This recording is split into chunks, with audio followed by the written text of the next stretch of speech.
Bonsoir à tous, dans un quart d'heure, c'est dans l'air. Le gaspillage alimentaire est-il une fatalité? Pourquoi jetons-nous autant, entre 20 et 30 kilos par an et par personne? Qui est responsable? Que faut-il jeter, ne pas jeter? Quand un produit est-il périmé? Faut-il automatiquement suivre les dates limites de consommation? Vous retrouverez Yves Calvi à 17h45 dans C'est dans l'air, qui est intitulé ce soir « Manger, c'est périmé ». Tout de suite, c'est-à-dire...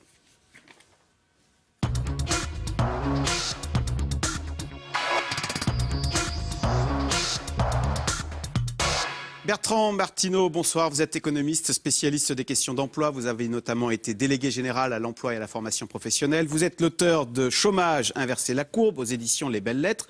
Alors ça y est, on connaît le nom, le nouveau ministre du marché, le nouveau ministre de l'emploi, du travail, qui remplace François Rebsamen. Alors c'est une femme. Elle a 37 ans, voilà, on voit sa photo, Myriam El Khomri. C'est une surprise parce qu'elle n'était pas attendue, elle n'est pas très connue. Elle était jusqu'à présent secrétaire d'État en charge de la politique de la ville. Que pensez-vous de cette nomination? Écoutez, je pense que de manière générale, il faut toujours donner du crédit aux nouveaux. Parce qu'on attendait Bruno Le Roux, Alain Vidalis. Si on pouvait parfois ne pas avoir uniquement des apparatchiks qui ont 30 ou 40 de vie d'apparatchiks derrière eux, je crois que là au moins on a quelqu'un de nouveau, on lui fait crédit, puis on verra dans quelques semaines.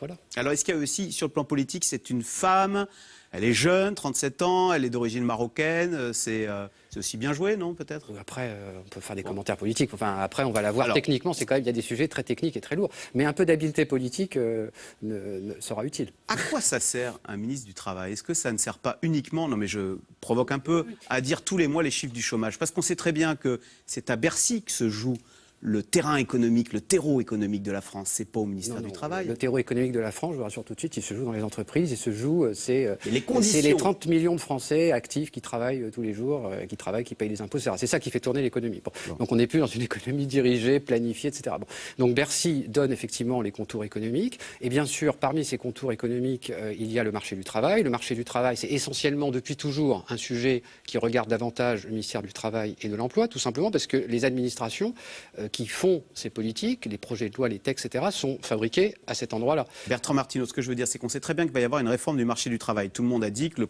code du travail était trop épais, qu'il allait falloir le réformer. On sait très bien que cette réforme ne sera pas faite par le ministère du Travail, elle sera faite à Bercy, par Emmanuel Macron. Déjà, je ne sais pas quelle sera l'ampleur de cette réforme dont vous parlez. Dont on va parler là, dans un instant. Mais donc à quoi ça sert le ministère du Travail? Mais non, mais attendez, depuis toujours, c'est le ministère du Travail et de l'Emploi qui fait des réformes. Il se trouve que pour diverses raisons, peut-être qui tiennent à la personnalité du ministre de l'économie actuel, ces 12 derniers mois, effectivement, Bercy a été particulièrement actif et il a fait plus de réformes du Code du travail que son homologue, M. Rebsamen. Mais ce n'est pas génétique. Traditionnellement, c'est quand même le ministère du Travail et de l'Emploi qui est à la manœuvre, ce qui ne veut pas dire qu'il ne discute pas avec son collègue de Bercy. Et évidemment, la Dream Team, c'est évidemment que les deux travaillent ensemble, main dans la main. Alors, on nous parle d'une réforme du marché du travail. On a l'impression qu'il y a un consensus, là maintenant, droite-gauche, pour dire que le Code du travail français est devenu illisible, obèse, a dit Robert Badinter, etc. Donc ça, il y a un consensus sur le constat.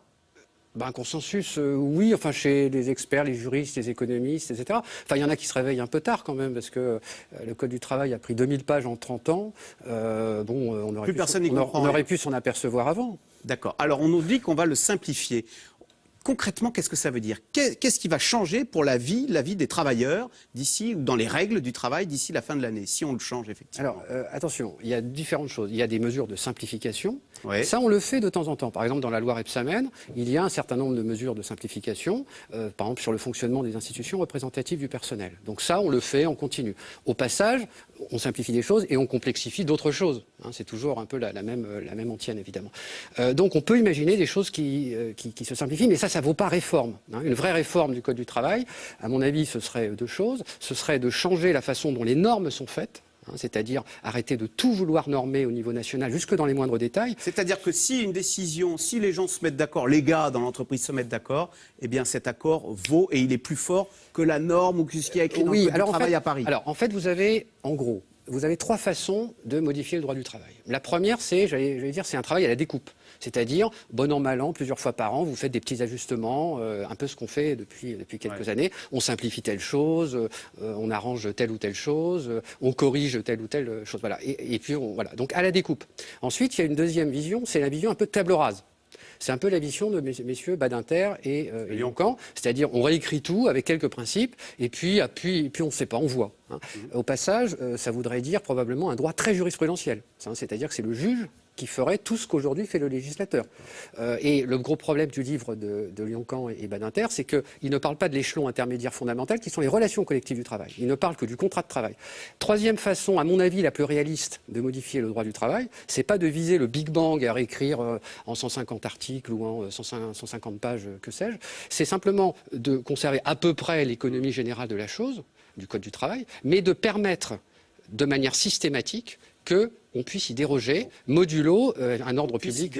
Voilà. Les chefs d'entreprise disent qu'il faut de la souplesse. Il faut dire ce que ça veut dire, souplesse. Ça veut dire pouvoir ajuster les salaires, donc le cas échéant, les baisser s'il y a moins d'activité, et pouvoir faciliter les licenciements, c'est-à-dire renvoyer la dernière personne qu'on vient d'embaucher si le carnet de commandes diminue. C'est ça que ça veut dire. Ça peut se faire par la négociation sociale, mais pas au niveau national. Les partenaires sociaux au niveau national, en fait, ils reproduisent les mêmes travers que l'État un peu technocratique. C'est-à-dire, vous prenez les accords nationaux interprofessionnels des dernières années, que ce soit la formation professionnelle, la flexibilité, etc. Vous reconstruisez, comme l'État, vous reconstruisez des monstres technocratiques. Donc, je prends des exemples très simples. Au niveau de l'entreprise ou à défaut de la branche, on pourrait imaginer qu'on décide de travailler 37 heures ou 38 ou 39, par exemple. Ou au niveau du contrat de travail, on pourrait imaginer des modes de rupture du contrat de travail négociés au niveau de la branche, voire au niveau de l'entreprise éventuellement. On sait que dans d'autres pays européens, c'est parfois beaucoup plus simple de licencier. Je vous propose, Bertrand Martineau, de regarder comment ça se passe au Danemark. On va entendre une chef de chantier qui nous explique comment elle s'y prend pour se séparer de ses ouvriers. Vous allez voir, c'est surprenant. J'ai juste à respecter un préavis de 1 à 10 jours en fonction de l'ancienneté de mes salariés. Je vais voir un gars le vendredi et je lui dis « je n'ai plus besoin de toi la semaine prochaine » et c'est terminé.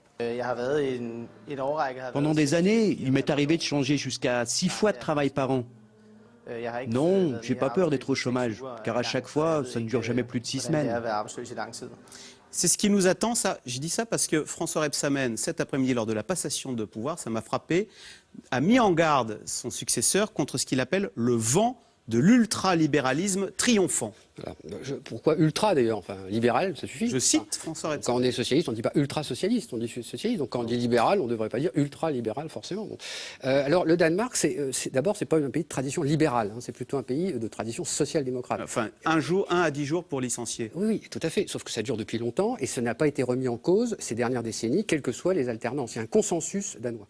Ce qu'on ne dit pas assez, c'est qu'effectivement, le code du travail, enfin le code du travail, il n'y a pas de code du travail au Danemark, mais la loi danoise est beaucoup plus flexible sur les licenciements. Ce qu'on ne dit pas assez, c'est que le service public de l'emploi est beaucoup plus puissant et que le système de formation professionnelle est infiniment plus efficace au Danemark. Par ailleurs, on oublie de dire que le dialogue social joue un rôle extrêmement important au Danemark, au niveau de branches peu nombreuses et très structurées, et au niveau des entreprises. Donc on voit vraiment le décalage avec la France. Et puis, taux de chômage au Danemark, je viens de voir les chiffres, juillet 2015, 6,2%. Oui. En France, 10,4%. Ça s'explique notamment parce que les entreprises ont beaucoup de flexibilité interne aussi. Lors de la passation de pouvoir cet après-midi, François Rebsamen a dit qu'il s'attendait, a dit à sa successeur, écoutez, ne t'inquiète pas, il la tutoie, je m'attends à une baisse du chômage d'ici la fin de l'année. Il a raison de ce point de vue. Le chômage va finir par baisser. Est-ce que c'est à la fin de l'année ou au début de l'année prochaine? C'est important pour François Hollande, parce que je vous rappelle qu'il a conditionné son éventuelle candidature. Il a dit une baisse durable et soutenable, etc. Bon. Donc j'imagine que ce n'est pas moins 50 ou moins 100 000. J'imagine que c'est au moins plusieurs centaines de milliers de baisses. Sinon, après une augmentation de 600 000, j'imagine qu'il faut quelque chose de substantiel.